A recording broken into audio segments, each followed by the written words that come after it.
গো সম্পর মা দিদি, ভালো ভালো আছো তো? ওই রিয়ার মা বলছিল তুমি নাকি মেয়েকে ভালোই গয়নাগাটি দিয়েছো বিয়েতে। না গো, ভালোই করেছো। একটা মাত্র মেয়ে মেয়ে দেওয়া তো উচিত, তাই না? হুম। আরো জানো কি কি বলছিল রিয়ার বিয়েতে? নাকি রিয়ার মা অনেক আইটেম করেছে, তুমি নাকি তোমার মেয়ের বিয়েতে অত আইটেম করতে পারোনি, আর নাকি খাবার দাবারও খুব একটা ভালো হয়। আরে ধুর, রিয়ার মা বলছিল। আমি বললাম না গো, যা করেছে ভালোই করেছে। পাড়ার মধ্যে সবার থেকে আইটেম তোমার মেয়ের বিয়েতেই ভালো হয়েছে। আমি সেটাই বলে এসেছি রিয়ার মা। আর তুমি তো জানো রিয়ার মা একটু কুটনিপানা মহিলা না। হ্যাঁ গো, আর বলো না, রিয়ার বিয়েতে আইটেম তো সে তো আমরা খেয়েছি।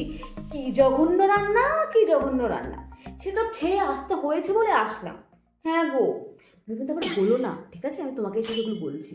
হ্যাঁ, পাড়ার মধ্যে না আমি আবার কাউকে অত বেশি নিয়ে কুটকাচালি করি না, তুমি তো জানোই। এই তোমার সঙ্গে দুই একটা কথা বলতে আসলাম। যাই গো। কিছুক্ষণ পর কাকিমা।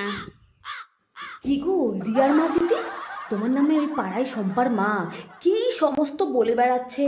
তোমার মেয়ের বিয়ের নাকি খাওয়া দাওয়া একদম ভালো হয়নি, খুব নাকি অরুচি হয়েছে।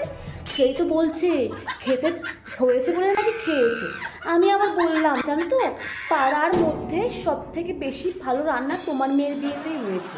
হুম। তুমি তো জানোই পাড়ায় তোমার ভালো আমি ছাড়া আর কেউ দেখতে পারে না।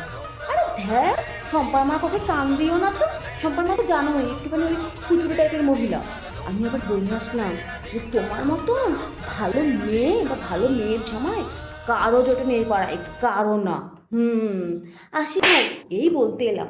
এতক্ষণ সম্পাদের বাড়ি থেকে ঘুরে এসে তোমার কাছে আসলাম। আসি।